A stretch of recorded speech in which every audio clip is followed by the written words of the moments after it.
Live, you picked a good night to join us live on the field of 68 after dark. We have upsets galore. Some are in the books. Some are building as we speak. It was a high-level night of college basketball across the country, and we are here to break it all down for you. I am joined by Matt McCall, by Tyler Hansbrough. My name is Greg Waddell. You can find us on the SiriusXM app. We're brought to you by Bet Rivers. If you're watching us on YouTube, click that subscribe button, hop in the comments. We do pay attention to those. We may even answer some of your questions or bring up some of your comments on this very show. And gentlemen, we have a lot to get to tonight. I think this is the most excited I've been for a show this year because there are some shocking results across this sport tonight. And I can't wait to hear what you guys have to say. Let's start, as usual, with our toasts of the evening. There's a lot of directions that we could go. McCall, I'm throwing to you first tonight. Who you got? I mean, I know we're going to dive into BBN, and everyone wants to talk about Coach Cal and the X's and O's. I want to toast Lamont Paris and the South Carolina Gamecocks for the response they had coming out of the loss to Tennessee. My man Eddie Shannon, fellow former Florida Gator, is on the staff there. He actually, in 1996-97, him and a guy by the name of Jason Williams took an under 500 Florida team into Rupp Arena. I think Eddie had 11 points in that game. Jason Williams had 24 and went on a run to knock off the number 7 ranked Kentucky team in the country in that game.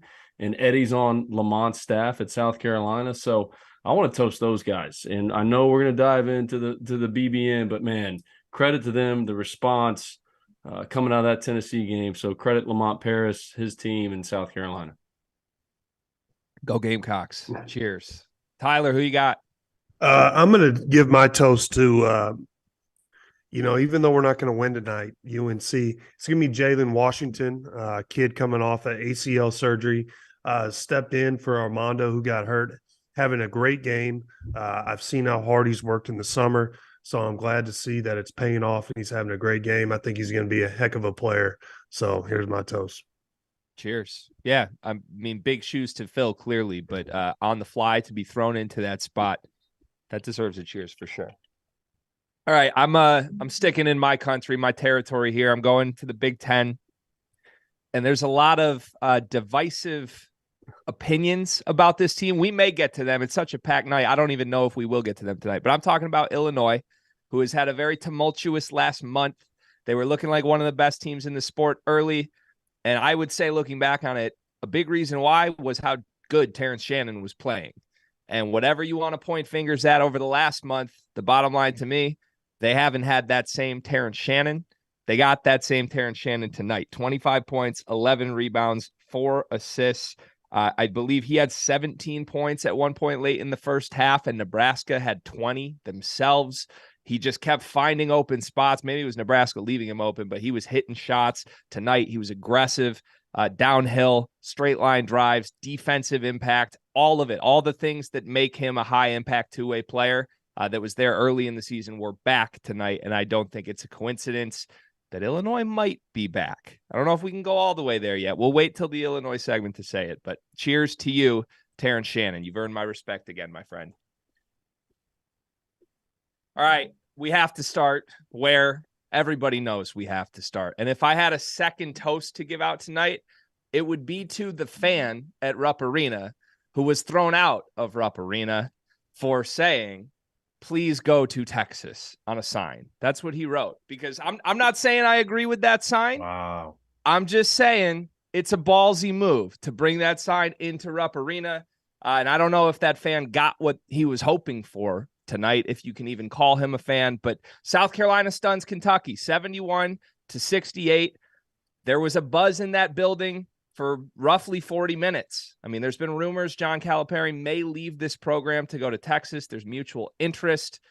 And then all of a sudden, a team that got ran out of the building against Tennessee by 40 just mere days ago walks into Rupp Arena, 20-point underdogs, and they led from start to finish. They were up 10 points almost 4 minutes into this game, and Kentucky never led again. I mean, they clawed and they chipped away in that second half, cut it to as close as 3 points, with 20 seconds left, had some shots to tie the game late.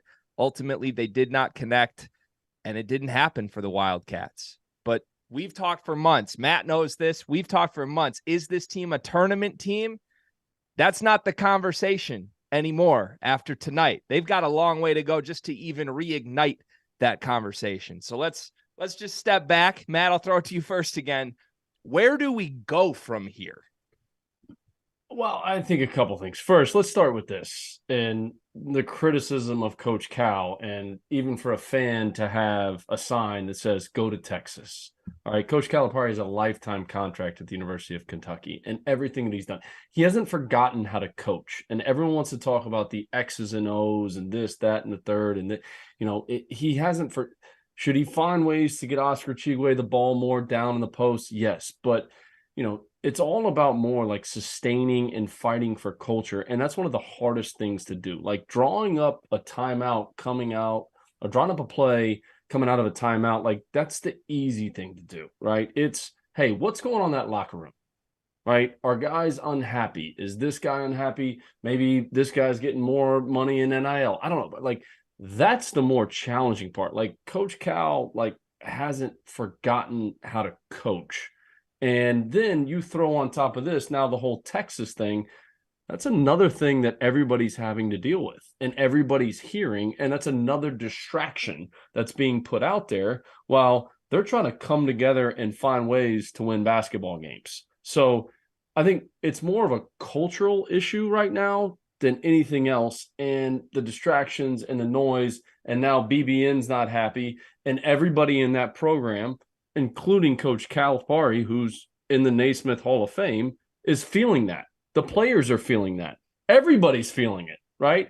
And we'll dive into more like X and O. Should they do this and their defense? And I mean, tonight they were giving up layups and wide open threes, but I think it's more of a cultural issue right now. And the distractions of all the noise outside and those guys not being able to block it out and focus in on, hey, man, we got to defend. We got to rebound. We got to make free throws. Like, look at the stats that from tonight, right? South Carolina shoots 55% from three. They out-rebound Kentucky by 4. Kentucky was 7 for 14 from the foul line and only had 9 total assists in the game. Like, a lot of those numbers, it's effort-based. And effort, a lot of times, man, if you're not playing hard, there's other things going on and there's other distractions, and that comes into play when you're out there trying to perform. So we can be critical of what they run on offense and, hey, man, let's run some screening action to get Oscar Chigwe the ball down on the block because he's not getting it down there enough. And your best offense is when they throw it up off the backboard, let him catch it and go lay it in. South Carolina at times was allowing Wheeler to get to his left hand. Let's run more pick and rolls where we're allowing him to get downhill. You can be all critical of that, but to me, it's the effort plays and all the distractions and all the negativity. Everybody in that program's feeling it. And it's hard to go out there and perform. Tyler, is that something that Cal brought upon this team himself, though? Like, as far as cultural problems, because, I think Kentucky's had great teams. Last year's result didn't end well, obviously, but that was a pretty damn good basketball team over the full course of the season. Spun into this year, and all of a sudden it's like, oh boy, there's a lack of effort. There's a lack of leadership. Is it just a bad roster he put together? Is it something he needs to fix on the fly? Or is this just like an indicative result, a domino effect of some of the stuff Cal has brought upon this program himself this season? Well, first of all, it is Kentucky. And so there's not going to be a season where fans aren't going to be critical. And no matter how good you play, not everyone's going to be satisfied. It's Kentucky basketball. But Cal, I mean, he's that's what you get when you coach Kentucky. And for me, the way I look at it, first of all, they didn't have a 3-point, they didn't make a 3-pointer in the first half. I've said that their shooting, it looks like they have a big flaw that they can't really make threes. And so they're not opening up enough space for Tshiebwe down low. Just seems like the defense is collapsing on them. And, you can question their effort. But when I watched the game, late in the game, it looked like Kentucky might pull it out. It looks like they fought really hard for the last 5 minutes. And I really thought, I was like, man, South Carolina is going to let this one slip. And I don't understand why they don't play like that from the tip. And it is a little concerning from my perspective, because you see a little fight and it's already too late. I mean, the game's over. So I would start there. Why can't they play with that? But, my question, maybe for you, Matt, is, it looked like they were pressing the whole game. And then why would you, if you have success with pressing, why don't you press more? Yeah, and the other thing too, Tyler, I think you bring up a good point. Like, look at their defense in the half court, right? South Carolina is running pick and roll motion. They're running pick and roll continuity. And South Carolina's ball handlers coming off ball screens are able to keep getting downhill. There's no resistance. Like, there's no hard hedging. There's no trapping. There's nothing to keep from South Carolina's ball handlers getting down in the lane. And then what happened was, if they weren't getting down in the lane for layups, they're getting down in the lane and they're finding three-point shooters on the backside. There was no adjustment to that pick and roll coverage of, hey, all right, we're going to press, and we're having success with this press. And I've said this before on the field of 68 in terms of Kentucky. You have length, you have athleticism. Why not press? Why not press the whole game? Why not try to create some turnovers? You struggle to score in the half court. So a way to get some more easy baskets would be to press and force some turnovers. But do the same thing in the half court too. Like, there was no resistance in terms of pick and roll coverage. Like, you watch that continuity, and I was a big fan of it and ran it my entire head coaching career in terms of pick and roll motion. I used to call it special. Some coaches call it bigs high. Everybody's on the perimeter and the floor is constantly moving. But when that ball screen's being set, there still needs to be a level of pick and roll coverage. And are you going to blitz? Are you going to be aggressive up there and maybe show quick and get back? Whatever it is. But South Carolina's ball handlers were able to get down the lane. They were able to get down the lane off those wing pick and rolls, and there's no resistance. So I'm with you. Press, be aggressive. Maybe that ignites your team. Maybe that ignites Rupp Arena, one of the best places to play in college basketball, right? When you get some turnovers and get some dunks. But, man, you got to play with that same level of tenacity in the half court, especially when the team's running ball screens. You can't let these ball handlers just come off and create and see the whole floor. Yeah, I agree. And also, when I was watching the game, I saw Cal starting to mix up the lineup and play the Frederick kid a little bit more to provide some shooting. But you're right. When I see Kentucky play, I think they're best when they're running. And for me, Toshibwe has really been scoring when he gets out and he rim runs, and he even got a steal in the game and brought the ball up with the full link and scored. So yeah, I think they need to get out and run more, but you're right. I mean, I thought their effort, it looked kind of like they're just getting it handed to them, just getting an old fashioned right there in rump, by South Carolina. So, I think they do have a lot of problems. And, Cal's a Hall of Famer, and, but Kentucky has no problem putting anybody on the hot seat. And I don't know how you flip this season right now, but yeah, I mean, it is not in a good state for sure. Yeah, there's a couple things you can scan up and down the box score that jump out at me. And while I'm about to do this, I must also say in the background, Kansas has just gone on a 16-2 run in the final 4 minutes of this game to steal back the lead against Oklahoma. They now have a 4-point lead with 13 seconds left. We will certainly Greg, move. They're saying rock chalk right now. Okay, yeah, they are. Fans are saying it. Okay, that's what always happens in that building. You can be up big, doesn't matter. All right, I was an assistant at Florida. We were up 18 in the second half, and all of a sudden you start hearing that rock chalk. There's something different about it. Yeah, I think Grant Sherfield and Tanner Groves are seeing some ghosts right now. We'll see. Not over. 13 seconds left. It looks like Oklahoma may cut it to a 2-point game here. But a couple things that just popped out to me in big screaming eyeball emojis when I look at this box score. First of all, Cason Wallace leaves the game with an injury. He only plays 8 minutes. And to me, we've talked a lot about the problems with the roster itself.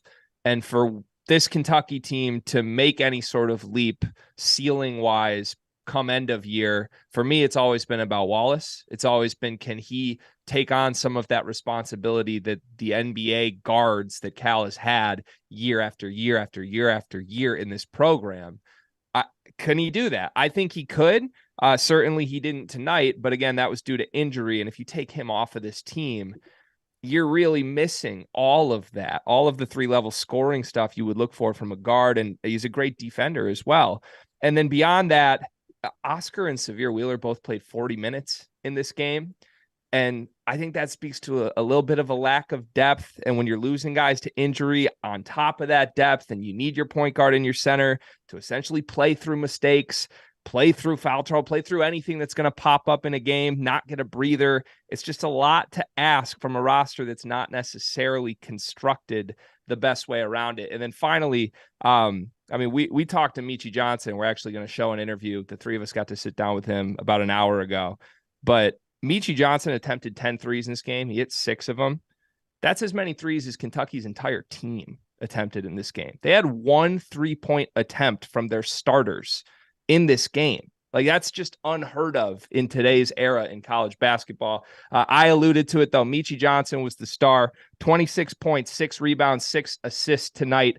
In my opinion, he was the best player on the floor, at least on the offensive end. And Mr. McCall, Mr. Hansbrough, and I did get to sit down and talk to him after their big win against Kentucky. All right, we are pleased to be joined by South Carolina's Meechie Johnson. 26 points, 6 rebounds, 6 assists, and most importantly, a win in Rupp Arena against the Kentucky Wildcats. Meechie, I flipped the game on, halfway through the first half, because I started seeing some buzz on Twitter. Okay, South Carolina's off to a good start. And within seconds, I'm seeing you just on fire from deep. Was there something in the matchup tonight, or was it just you felt good in warmups? What was it that got you started tonight? Man, all I can say is God is good, man. It's been a long year. Started off the season dealing with an ankle injury, so I didn't really get to show as much as I, have been showing lately. And didn't shoot it that well versus Tennessee. And looking at some of the best shooters in the world and some of the people that I know, I always got the advice to keep shooting and keep staying confident. And that's what I wanted to go out there and do tonight. And honestly, it felt good, and I just kept shooting and kept going in. And yeah, we're here now with the win. Meechie, you got a coach on your staff, and Coach Eddie Shannon. He knows what it feels like to win in Rupp Arena. He did it one time when he was with Jason Williams at the University of Florida, when Jay Will and him put on a show there. And there's no better feeling to win there when BBN starts headed for the exits. That blue and white starts walking up those aisles, and they start heading for the exits. Just talk about the celebration in the locker room afterwards, and just how good that felt to get in there and celebrate with your teammates. Me personally, growing up, being one of the top players in the country and coming out of high school, Kentucky was always a dream school of mine.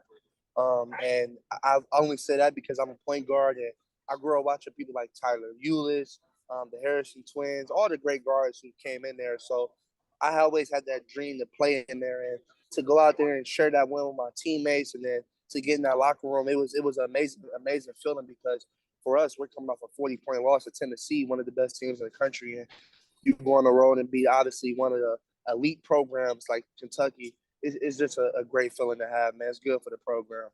So you alluded to the Tennessee game last week, and I don't think anybody's looking at you sideways for losing to Tennessee. That's one of the best teams in the country. You might have felt this in the arena tonight. There's a lot of Kentucky fans who aren't necessarily happy with Kentucky this year. What'd you see from that team? Did this feel like typical Kentucky to you? I don't know what they have going on, honestly. To be honest, to me, they're still a team. They have great pieces, great players. And sometimes you go through struggles like that, man. It's still 15 conference games. I don't know their schedule, but I'm sure if they want to turn it around, they can turn it around. So, again, it was just a team that, me personally, I felt like I had to come out against an attack mode. And, I got to show some of that tonight. But, again, I think they're a great team. I think they can turn it around if they fix some things within their program. I don't know what's going on or anything going on, but again, great team. Off night for them, but I do think they can turn some things around if they piece it all together. Meechie, you're from Cleveland, Ohio. Yes, sir. You're one of the top players in high school. You decide to go to Ohio State. Yes, sir. You make the decision to transfer to South Carolina this past offseason and play for Coach Paris, Yes, who sir. had a tremendous years at Chattanooga and goes to South Carolina. What Yes, was it sir. about Coach Paris that drew you there, that you wanted to play for him and to go out and have a performance tonight with him, with your teammates? How important was that for you? It was very important. Just being trusting Coach Paris again, like you said, coming out of high school, was like one of the number 3, number 4 point guards in the country. Tore my ACL. People haven't got to see me play in really a long time. Went to Ohio State early. I skipped my senior year. People forget that. Skipped my senior. So I don't feel like people had to get to see my full game and some of the things I've done really since my sophomore year of high school before I had tore my ACL. And now I feel like people are starting to see that. My coaches have confidence in me. Every game, he's telling me to go out there and be in attack mode. He really believes in me. He believes in our players. And I just couldn't ask for a better situation, a better second chance to be in a situation like this, to be able to be who I know I am and go through ups and downs, to be able to bounce back. Like, that's important for a player, confidence and everything. So I'm just grateful to make the right choice to come here and be here at South Carolina. Couldn't ask God for anything better. Hey, Meechie, real quick. This was a big win for you guys. Kentucky, this was kind of a must win with their program. Do you think you can build off of this? This will give you momentum in a SEC, arguably the toughest basketball conference out there this year? I do think we can build off this. I thought we was going to come in this game and win. That's just me as a competitor, as a person. But to answer your question 100%, I do feel we can build off this. The SEC to me, is one of the best conferences in the country. And again, you can have an off night, you can have a bad night. We have a young team, a lot of freshmen, a lot of new people playing in this conference. So it's a lot that goes into it. But I think if we come out every night, regardless of making shots and doing some of the things we did, if we stay together and continue to communicate, I really feel like we can build off this and finish the conference with good momentum. Well, Meechie, you showed the country what South Carolina basketball is all about and what Meechie Johnson is all about tonight. So we congratulate you. We wish you a safe trip back to Greenville, and good luck the rest of the season, man. We'll be watching. Appreciate y'all. Only thing I can say is, can y'all please list me as a sophomore? They keep telling everybody I'm a junior. Can y'all please tell them? We got you. We got you. We'll put a bug in their ear for you, man. That was Meechie Johnson, South Carolina guard, superstar of the night. That was South Carolina guard Meechie Johnson, player of the night in South Carolina's big upset over Kentucky. And man, he was just an awesome interview. Great kid, super respectful. You could tell him how much this win really meant to him. Tyler, what'd you see from Meechie tonight? I mean, 26 points, 6 and 6 speaks for itself, but pretty dynamic player tonight offensively for the Gamecocks. Yeah, I mean, he came in and he hit big shots when South Carolina needed shots. He stepped up, provided them with huge shots. And Kentucky they couldn't guard him defensively. And to me, that was a factor in the game. Meechie getting out there and just kind of lighting him up. Yeah, Matt, anything you saw from him? I mean, I think we've known, at least I'm a Big Ten guy, right? We've seen potential offensively from Meechie. I don't think we've ever seen him put it together in one game the way he did tonight. Well, I thought he made a good point too. Listen, coming out of high school, he was, one of the better players in the country. And, coming off that ACL tear, that's not an easy thing for players to come off with. You lose a season, you lose that off-season training, and it's not an easy deal for guys to deal with. And, he's showing fully what he can do. I just thought the resilience of South Carolina, because even coming down the stretch, there were some things that were not going well. The out of bounds play where we catch and the ball goes out of bounds off his hands. Even the last possession on offense. I mean, everyone's so critical of Calipari in terms of X's and O's. I thought they ran a great action. They got a wide open three. They get the offensive rebound. When they got the offensive rebound, I was like, well, what do we do now? Right? We got the open look off of screen and rescreen on the wing, wide open three. And it's kind of like, we get that rebound. I was like, where do we go from here? But I thought South Carolina, having had that big lead, Kentucky goes on a lead. I thought the resilience that South Carolina showed, credit Coach Paris, credit his staff, credit his players for being able to overcome that. Because when Kentucky goes on a run in Rupp Arena, and I know there were some empty seats in there, right? It wasn't packed full like it normally is. but it's still loud, and you can still hear it on the broadcast. I just thought that game could have easily gotten away from South Carolina, especially when Kentucky started to go on that run, and they made the plays that they needed to make, even making some mistakes down the stretch. I mean, they had 2 shot clock violations. What was that? Under 3 minutes. The next 2 offensive possessions were shot clock violations, and Kentucky scored on both of them after that. So they had some resilience to find a way to win that game. I thought that was big time for South Carolina. Yeah, 100%. It sort of felt like they were trying to give the game back to Kentucky, and then ultimately they do get the final stop on the final offensive possession when Kentucky had a couple chances to tie. I want to read a quick tweet, and then we are going to move to Kansas-Oklahoma reaction in just a moment. But this is a tweet I just saw during the interview from Jeff Drummond, who is a Kentucky managing editor for Cats Illustrated with the Rivals Network. But he tweets, Kentucky's Oscar Tshiebwe told us multiple times during tonight's postgame he's pleading with his teammates to fight, to show some intensity. Said that he told Cal to put in a walk-on if he has to. Just someone who is willing to fight. Tyler, I want to throw this your way. Obviously, given your resume here, I think you can speak on a great big man being willing to fight. But if he's going to the podium and has to beg for it, that doesn't necessarily bode well for where this team is at, right? No, this is not a good state for Kentucky. You should never have to coach effort, to be honest. And I thought Oscar really fought tonight too. And I liked the way he played. I thought he played with great effort and tried to make winning plays. He even got out there and, got some steals and pushed the ball in full court. He was running. But yeah, I mean, there's something to be said. Listen, if you're Kentucky right now, I don't think anybody should be guaranteed playing time for sure, especially if you're Calipari. Catching these L's, lately. Then you got to mix up the lineup, and if they're not playing hard, you got to find players that will go out there and play. Yeah, I mean, just to follow up, Tyler, like I said earlier, just in terms of like fighting for the culture. Right? Like you can see Calipari over there on the sidelines. He's in a defensive stance and he's screaming. I've never seen him this animated. You've seen him animated before and someone makes a mistake in a game or turns it over, or he may argue a call, but I don't know since he's been at Kentucky, and I don't know how many years I was in the league with him when I was at Florida. I think, 4 or 5 when he was there, but he's so animated right now. And you can see, like, you got to be willing to sit some guys and park some guys and fight for that culture. Like, hey, man, this is our identity. This is who we are.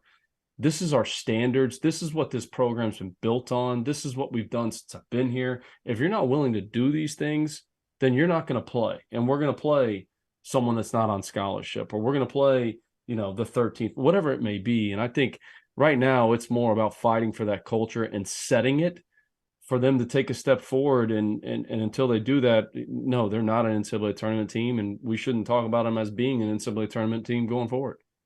We don't need to go long on this because we're already almost halfway through the show, but just quick round robin. Is Cal the head coach at Kentucky? Oh, you got to do that right now. We're going to do it. We're going to do it. Is he the coach? Yes or no next season at Kentucky? Somebody take it. Yes, and I hate saying yes because I want to go in on this one. It's hard to get out of a lifetime contract, but yes, I think he is the head coach, but his seat is very hot. Yeah, I don't see him unless he leaves and goes to the NBA and tries to, put all his guys in the NBA on one team in a franchise. I don't know who would allow him to do that. Or he just, says, yeah, I'm going to Austin if Texas throws him, more money. But I'm with Tyler. I think he's at Kentucky next season. Okay. I'll be the chaotic member of our panel then tonight. I think your second option is more likely than your first at this point, McCall, by the way. I think there really is mutual interest. That's all I'll say. I'm sure more will come in the coming weeks, but certainly a situation that everyone should keep their eye on going forward. We are about halfway through the show. That's what happens when Kentucky loses to a team they were favored to beat by 20 points at home. We have to talk about it at length. We are the Field of 68 After Dark. This is Matt McCall. This is Tyler Hansbrough. My name is Greg Waddell. We've got producer Trevor cooking for us behind the scenes. And we're brought to you, as always, by Bet Rivers. You can find us on the Sirius XM app. Watch us on the Field of 68 YouTube channel. All right. Surprisingly enough, there were other results we need to talk about tonight. Let's go to Lawrence, Kansas, where the Jayhawks nearly made it 2 Blue Bloods going down in big upsets tonight. They were 10-point favorites with our friends at Bet Rivers over the Oklahoma Sooners. Kansas used a 16-2 run in the final 4 minutes of this game to go from down 10 points to a 4-point victory. That's some veteran stuff from the Jayhawks, some clutch stuff from the Jayhawks, some complete both sides of the ball stuff from the Jayhawks. What did you see in the end game here, Matt, that helped Kansas to this victory? First off, I want to give credit to Porter Moser. I thought offensively, Kansas is switching. They're switching pick and rolls. They're doing. I thought in the first half, the slip actions that Oklahoma's running and getting the matchups they want and getting guards down the hill. I thought Oklahoma's offense, especially in the first half, was really good. I thought the possession to end the first half, where Oklahoma got the ball back off a missed free throw, where the lob play they get, and then McCall comes down and he has a dunk. He misses. He makes 1 or 2, and Oklahoma's able to score. That momentum going into halftime, you're like, okay, Oklahoma could go on a run here and take the lead in the second half, and that's exactly what they did.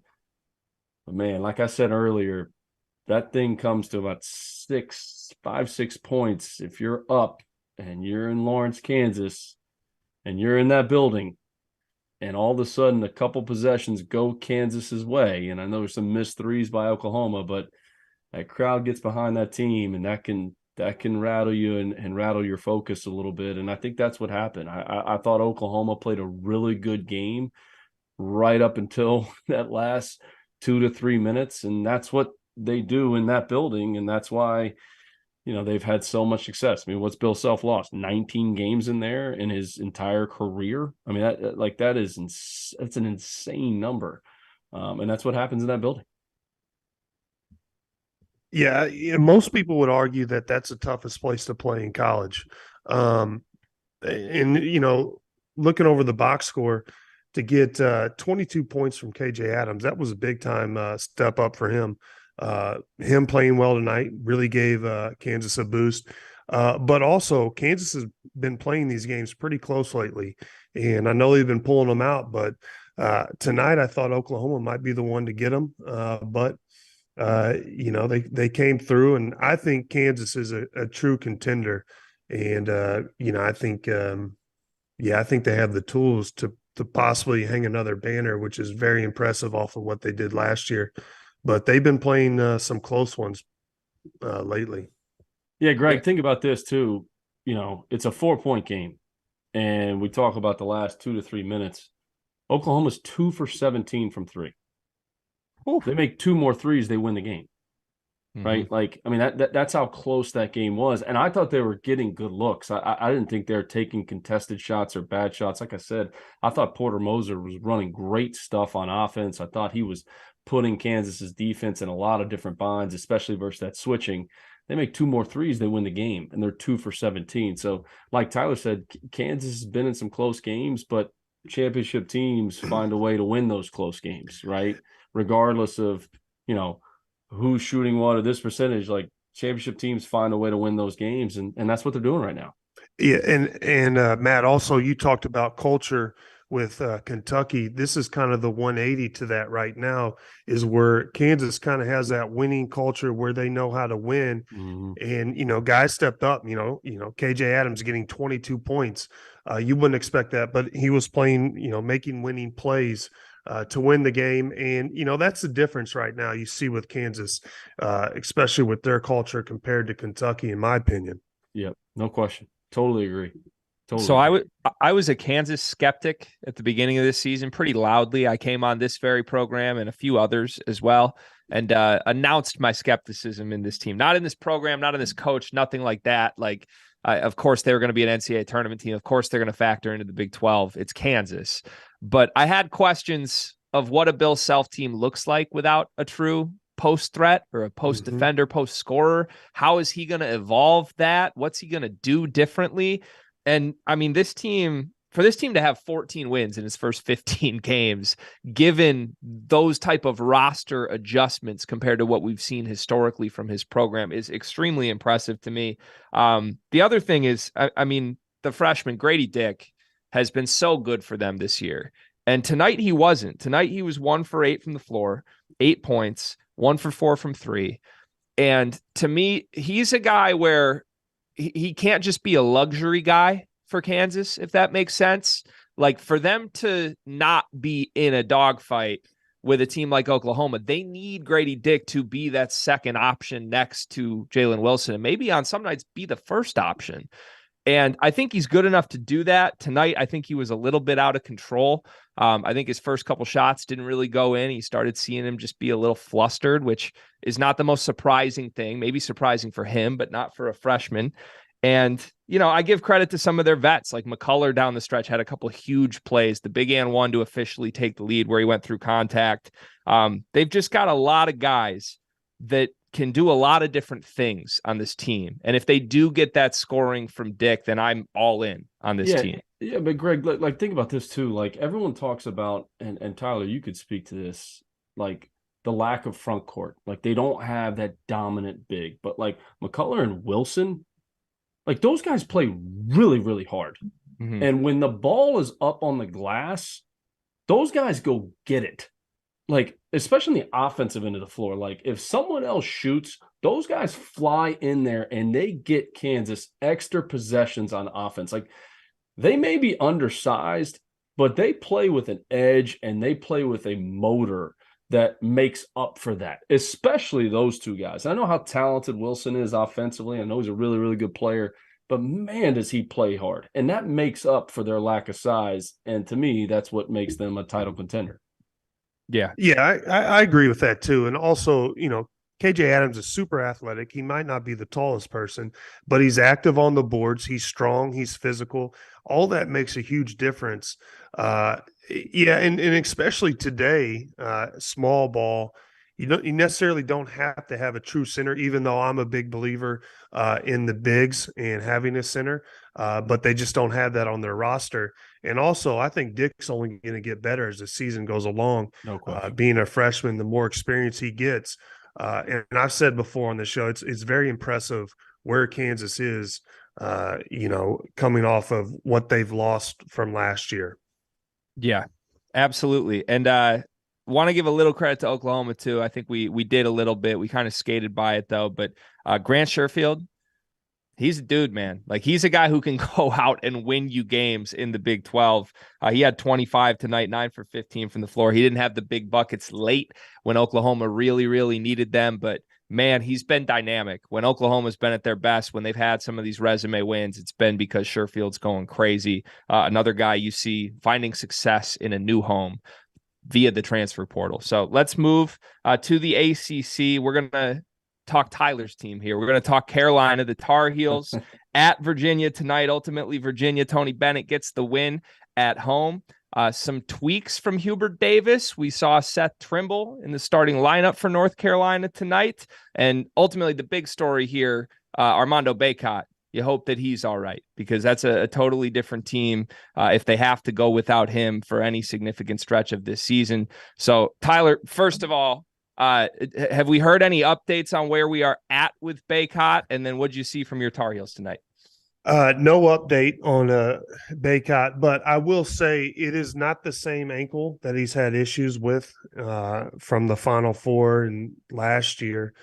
So hopefully that's a good thing. But it didn't look like it looked like an awkward ankle sprain. It's usually, going the other way, but it didn't look good on TV, especially with the review.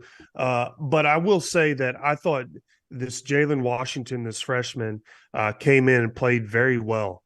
And that was big for us because if you know Carolina, they lack depth. And this team needs depth to really, go farther in the season. I thought last year, deep in the tournament run, it kind of played a factor late, especially in the championship game, in my opinion. But Virginia's always been a place where we've kind of struggled recently. We haven't, walked away with many wins, especially against Tony Bennett. It's been a tough place to play They're well coached, and you can't make many mistakes. It's kind of like a mental chess match. But you mentioned it also, Seth Trimble coming in, and I actually really like Seth Trimble, Caleb Love, and RJ Davis playing together. I think those three, they compete, they can run the floor. Obviously, Caleb didn't have the best game tonight, but I really like that combo. I think this might, even though Baycott went out, I think this might help us because Jalen Washington got a lot of experience tonight. But Virginia played a good game, and it's a tough place to play, and they walked out with the dub. Yeah, I mean, I thought Tyler just brought up a good point, right? You're playing against Virginia. It is a mental chess match, okay? You're going to get to the under 8 timeout in the first half, and you could look up at the scoreboard, and the score could be 13-12. And how are you dealing with that mentally when you're a team that's used to scoring a lot of points? Or, hey, my offense isn't going really well for me tonight, and I have to get my numbers. And I'm trying to be an all-league player. Or I'm trying to go to the NBA, or I'm on draft boards, and all of a sudden I look at the score, and there's 6 minutes to go in the first half, and it's 15-14. That messes with you. Like, the focus level you have to have when you play those games. And then all of a sudden you get to the second half, and it's 33-34 with 8 minutes to go. And then Virginia hits 2 or 3 straight threes to extend that lead. Now all of a sudden they got an 8-point lead. And when you have an 8-point lead and you're playing at Virginia and you're trying to, or you have an 8-point deficit and you're playing at Virginia, that's a hard thing to come back from, because now they're taking the shot clock down every single possession to 2 seconds at least before they take a shot. And here comes that mental game again. So would it be interesting to see if Baycott, he got hurt in the first minute of the game.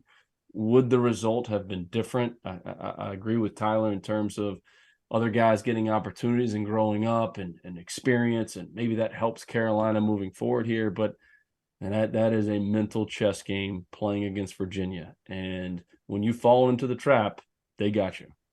Yeah, and I agree with that, especially Tony Bennett. And also, it's a mental chess match trying to watch them sometimes because it's so slow. But, I will say that, I do think that this team, Carolina, has struggled with road games. And last year we saw this as well. I think they play extremely comfortable at home, but I think when they get on the road, for some reason, I think they have a tendency to struggle. And I think that would be the next step for this team, figure out how to win games on the road. Because last year, when it got late into the season, everyone started talking about, they need a quad 1 win, which I hate the whole quad system. But, everyone points to that when it, helps their argument. But this team needs to figure out how to win on the road. I think that's the next step for Carolina. Yeah, we can at least pretend we love the quad system tonight when Kentucky loses that was, a quad 3, quad 4 loss at home tonight, right, Tyler? That's fine. We love Hey, whenever it supports our argument, we're all about it. Sure. The other thing we should just mention, right? You lose Baycott in the first minute. Obviously, that's one of the biggest names on this roster. He's a superstar. We know this. They also had no Pete Nance tonight. Like, that's who you would like to turn to if Baycott is to go down in the first minute. Like, pretty luxurious option to have Pete Nance. They didn't tonight. Washington, certainly, I was very impressed with his production for a guy thrown into that role. And I think you're right, Tyler. I think this could bode really well long-term for this team. Big picture, though, we don't have to play the quad game, but we do have to maybe do some math here. 11-6 through 17 games. We saw this Carolina team flirt with the quote-unquote bubble all last season. And then this season, they come in as, national title favorites preseason. I think it's fair to call them that. I don't think they're anywhere near the bubble, in my personal opinion, today. But it's fair to say they have some work to do at this point. They haven't bought themselves as much room for error. Tyler, how much does that weigh on a team, especially this team, given they went through all of that last year, then found the success at the end of the season? Is that weighing them down at this point? Well, I think it probably weighs them down more this year with expectations and having that preseason #1 ranking. And I've said this before. I said this before the season started.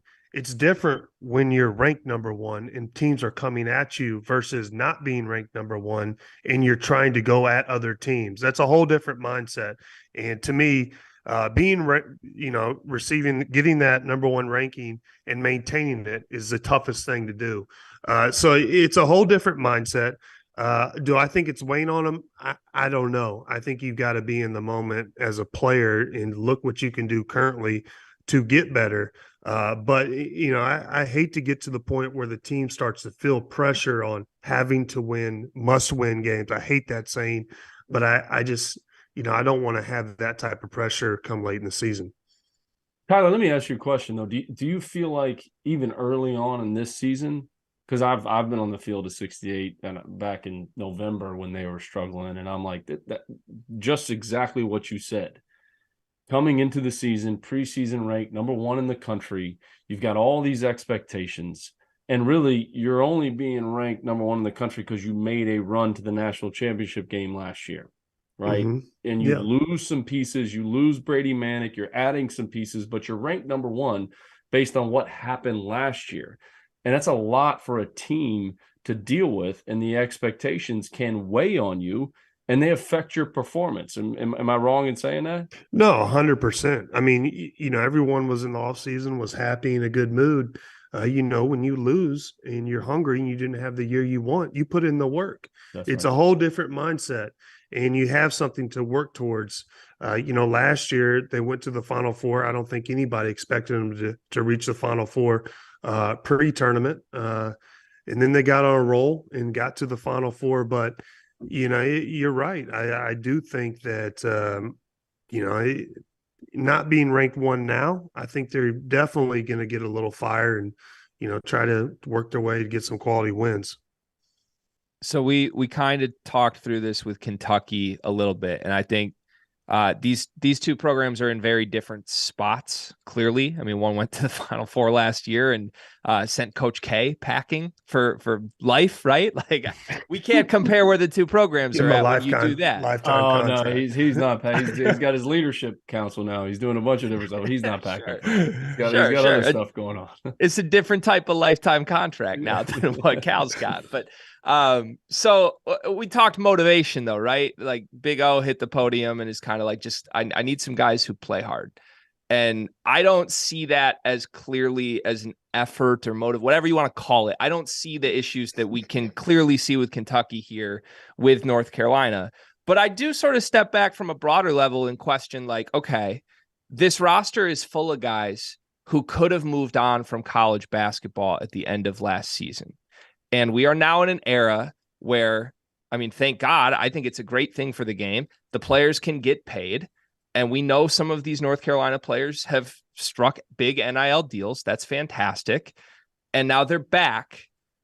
Who knows if there were pro aspirations, if there were not NIL deals? I don't know. There's a lot of moving parts. But the point is it fair to sort of look at all of that and sort of question, hey, do these guys really want to be here? Where, like, 10, 15 years ago, it's like if you're returning to school, there's a mission to do it, whether you want to go leave a legacy, whether you need to improve your game to get to the next level or something. If you're willingly choosing to not go get paid when you could, there's a reason for that. Do you sort of question that with this group at all, Tyler? No, I don't. I question every college team, to be honest with you. Not just, I wouldn't hate to narrow this down to Carolina, but this is a whole college basketball, kind of what they're dealing with. Every locker room's dealing with this. But I will say that, turning pro and having those dreams, that's always been in college basketball. And so, guys are going to want to play towards that above any NIL deal, in my opinion, that they get. But I will say the one thing that everyone was excited about UNC is they're returning a lot of people. Now, when you have this transfer portal and, players can just leave after, 1 year and go wherever they want, and everyone's kind of shifting new places. Carolina said, no, we're going to return everybody except for Brady Manick, which I think people are starting to realize how important Brady Manick was to last year's team, which I've been, pretty big, preaching that for a while now because his attitude was contagious in the way he played.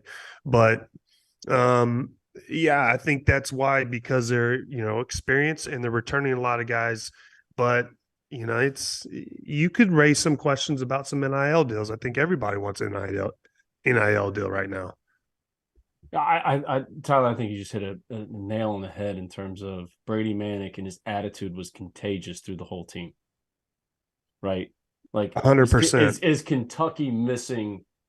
And I know how good Oscar's been, and he's trying to be a leader and he's trying to say the right thing, but are they missing someone whose attitude is completely contagious through the whole team? Like that guy is so important, right? And I'm not just going to talk about this team because I live 40 minutes from them, but like I look at a team like FAU, and the fact that FAU is not ranked right now with what they've done. They've won 13 games in a row. They beat Florida. They're 4-0 in Conference USA. Like, they're not ranked for whatever. They lost one game. They lost to Ole Miss, and that's without their second leading scorer who didn't play in the game. But you can see there's attitudes that are contagious throughout the entire locker room. Guys genuinely root for each other and celebrate each other's success. When it's not my night, I'm going to go out there and I'm going to cheer my teammate on, because that's what championship teams do. And like, you talk about Brady Manick not being at Carolina, and it's like, man, is there someone that they need that? They need an attitude that's contagious throughout the entire team. And I mean, I've seen FAU play a bunch. I can't believe they're not ranked. They got a big game tomorrow night at FIU. I'm doing the game on ESPN Plus, but that's what championship do. They root and they cheer for each other's success. In 2007, we had an opportunity to go back to the national championship game. It was not Joakim Noah's game in the national championship game, but he was on the bench cheering his team and rooting for each other's success. That's how you win. And is that what Kentucky's missing? Is that what Carolina doesn't have right now? I don't know, but that's like you just said, you hit the nail on the head, Tyler. That stuff is contagious in the locker room. When we say, hey, there's a problem in the locker room, maybe that's what they're missing. Yeah, and that's I think one of those players on every great team, you see it, and you can point at players on teams, and you say, like, man, that guy, he makes winning plays. He's diving on the floor, he's taking charges, the old school charge, not the charge now where you just fall and they give it to you. But you know what we're. That's for Rob. That's for Rob. That's for Rob. But I mean, you know what that's about. I mean, it doesn't have to be the person that's scoring such a small part of the game as a player. Sometimes it's about making hard screens, hard cuts, doing the right things. And to me, what I think Brady did, he was a guy diving on the floor, but also he took big shots. He had, the balls to step in there, make or miss, to take the big shots as well. And so does Caleb, by the way. But that's it does. I don't know if we're missing that, but I think Puff Johnson does a good job coming in off the bench, making some of those plays, diving on the floor, and making winning plays as well. Yeah. And you guys have obviously done this at a way higher level than I will ever aspire to, but I have coached in my day. I've coached high school here in Michigan. And I can tell you, one of my biggest takeaways from a decade of doing it was that you can't, as a coach, instill that in the way certain guys are wired. You can try to teach it, right? But when you've got a player-led team that really just has some of that intangibly, it's so much more powerful than when you have a coach-led team trying to do it. Yeah, so you have a chance to be really good. Right, exactly. And for the record, by the way, I'm with you on FAU. Okay, Goodman Hoops, his top 25, which is technically the Field of 68's top 25. They are ranked, for the record. They are 25th in the latest Goodman Hoops top 25, Matt. So we got you back there. We got about 7 minutes left in the show. We're going to do a quick speed round here because there's a bunch of other teams that played tonight that are not the Blue Bloods that we are going to talk about. Let's go to the Big 12, where there's two of them we want to get to in just a couple of minutes here. The first is maybe the hottest team in the entire country, Kansas State. They had the huge wins last week. Marquise Noel has been just absolutely fantastic tonight. It was a little bit of a scare. They're down 2 at halftime. They dominated the second half, end up with an 8-point win against Oklahoma State. How impressed have you been with the Wildcats and Jerome Tang, Matt? Man, you look at tonight's game coming after the Baylor game, and such a big win for them and an emotional win, especially for Coach Tang, to go back there and all the years that he spent there and took his time as an assistant coach and waited for the right opportunity to respond and come out. It was a quote unquote trap game, right? Us media people, we always call it a trap game. Like that was a trap game tonight. Down 2 at the half, completely took care of business. You could make the argument that Marquise Noel and Keontae Johnson are the 2 best players in the Big 12. You can make the argument, the best duo. And to see Keontae Johnson, who was preseason SEC Player of the Year, and go through what he went through to respond, and now he's in the running for Big 12 Player of the Year after what he had happened to him, not playing for essentially a year and a half, and to play the way that they did today, or the way that he's playing right now, is so impressive. So happy for him, because he's all about the right things, a high character kid, not a kid anymore, but a high character player and a high character college player. But it was a trap game, and they took care of business. And to win a championship, that's what you have to do. Can they win the Big 12, Tyler? No, I don't think they can. But, going off Matt, I think they're one of the biggest surprises in college basketball. I think Kansas is going to win the Big 12. But the Noel kid, he's probably the best player in the Big 12 right now, or playing the best, in my opinion. But no, I think Kansas is going to win the Big 12. All right, big one to circle on your calendars. It is a week from today. Kansas State hosts Kansas with major Big 12 implications in that game. But I implore you, if you're just watching the show, if you haven't set out to watch a ton of Kansas State this year, I beg you, watch this team. They are so fun. The way they are playing right now, that duo that these two talked about, it's one of the most entertaining brands of basketball you will find in the country. The other team I want to talk about from the Big 12 tonight, Iowa State. And Otzelberger's got these guys cooking, man. You can't forget about them. They're just kind of quietly sitting there, 2 losses on the season right now. Tonight, they just boat raced Texas Tech, a 34-point victory. A tough team, right? Like I'm starting to understand what Otzelberger basketball is all about. That's not a team that I want to play, Tyler. No, they're hot. I mean, Carolina ran into them early, and they lit us up. But yeah, I mean, they can get hot and they can light it up, and I think they can compete with anybody. So, yeah, it's no surprise here. Yeah, I mean, think about this. Their 2 losses are UConn on a neutral, top 5 team in the country, and Iowa, who's playing at a ridiculous level right now, playing that game on the road. They have 8 guys that average between 6 points per game and 13 points per game. So, like, think of the balance there. So, think of those numbers. They're completely unselfish, and they're 7th in the country in total defense. So you have an unselfish team that defends.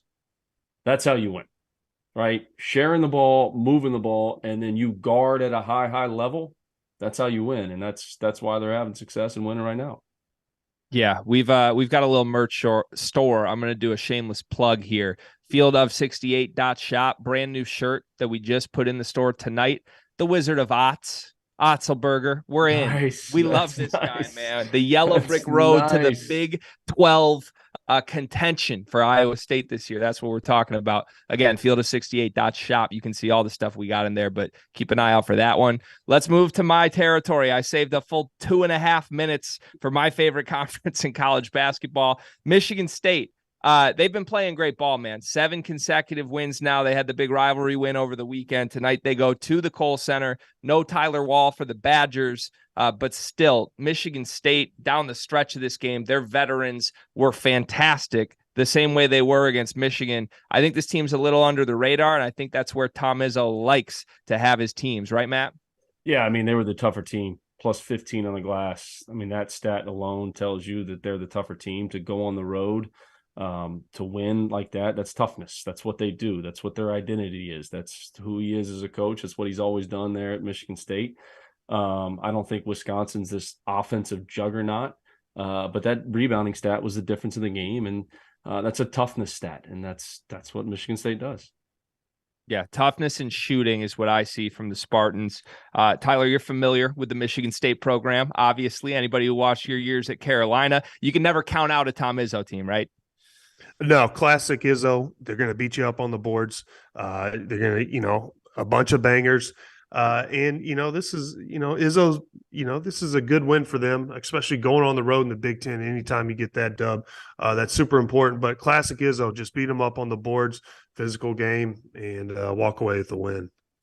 Michigan State is now 4-1 in the Big Ten, tied atop the conference with Purdue. They host Purdue next Monday, so keep an eye on that one. But first, they have to go to Champaign, Illinois, to take on the Fighting Illini this Friday. Speaking of the Illini, they went on the road tonight, blew out Nebraska. I believe they won the game by 26 points. That is now back-to-back wins for Illinois after a departure of freshman point guard Sky Clark.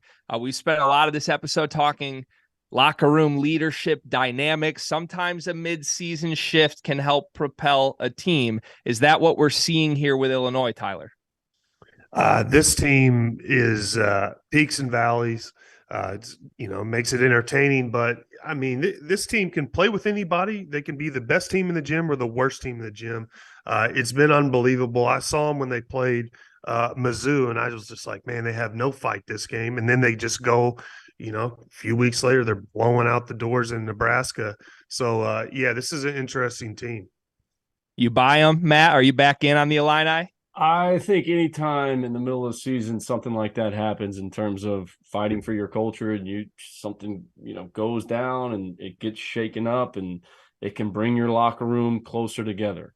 25-11 for Terrence Shannon definitely doesn't help, right? And if he goes out there and plays like that every single night in that league, they're going to have a chance. But yeah, I think you've seen everything's kind of honed in on Coach Underwood and his antics and his timeouts and how ferocious he is and, intense he is. And that gets talked about. And then something like that happens, you lose a key guy on your team, someone transfers out, you're fighting for that culture. It can bring everybody else together. And I wouldn't be surprised to see Illinois go on a run. Yeah, this is an Illinois program that has been atop the Big Ten the last few seasons. Many projected them to be there this year. Took a little bit, I think, to figure out the different personalities for Brad Underwood. We saw them have great success early, a little bit of a dip in December, and now it appears they are back on track. That game Friday night, Illinois-Michigan State, is going to be a fantastic one, and I will even be in the building for it, my friends. I cannot wait. We appreciate everybody for joining us on a great night of hoops across the college basketball world. Again, we are at the Field of 68. You can see our After Dark shows every single night, every single week of the season. Subscribe on YouTube so you don't miss out. For Matt McCall, for Tyler Hansbrough, for producer Trevor, my name is Greg Waddell, and we will see you tomorrow night.